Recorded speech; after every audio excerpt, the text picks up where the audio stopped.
Dobrodošli u moj magazin. Do sada smo pričali o nekom psu, ali ovde se zna red. Ovde popisujemo šta je čije. Ovo je moj paket, moja polica, moj viljuškar. Logika je prosta. Svaka lična zamenica, ja, ti, on, ima svoju nalepnicu u ovom pištolju. Ja imam nalepnicu moj, ti imaš nalepnicu tvoj. Samo treba da znaš koga da upucaš kojom etiketom. Ali ima ih gomila. Du, zi. Ko će to da popiše? Alo, direkcija? Elza? Daj nam spisak inventara, pogubit ćemo se u kutijama.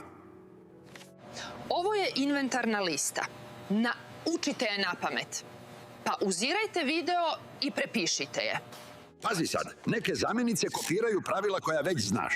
Sjećaš se ein i ajne?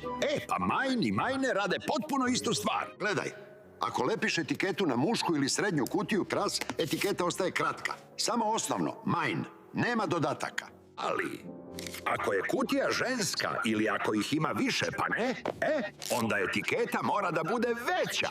Tada moraš da dodaš slovo na kraj reči.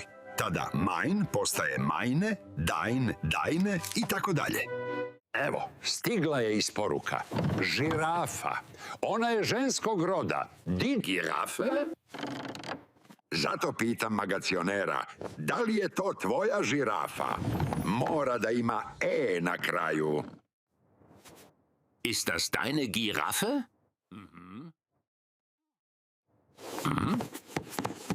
A vidi ovaj paket. Zlatna ribica. U nemačkom je to muški rod, der Goldfisch. Znači, nema na kraju reči. Sein Goldfisch trägt einen Hut. Njena ideja da naruči picu sa ananasom za radnike je interesantna. Ideja je ženskog roda. Di ide. Zato kažemo ire ide. Sa na kraju reči. Ihre Idee, Pizza mit Ananas zu bestellen, ist interessant. I pazi na množinu. Cipele su množina. Die Schuhe. I tu uvek dodajemo na kraj reči. Zato kažem, to su tvoje cipele. Deine Schuhe.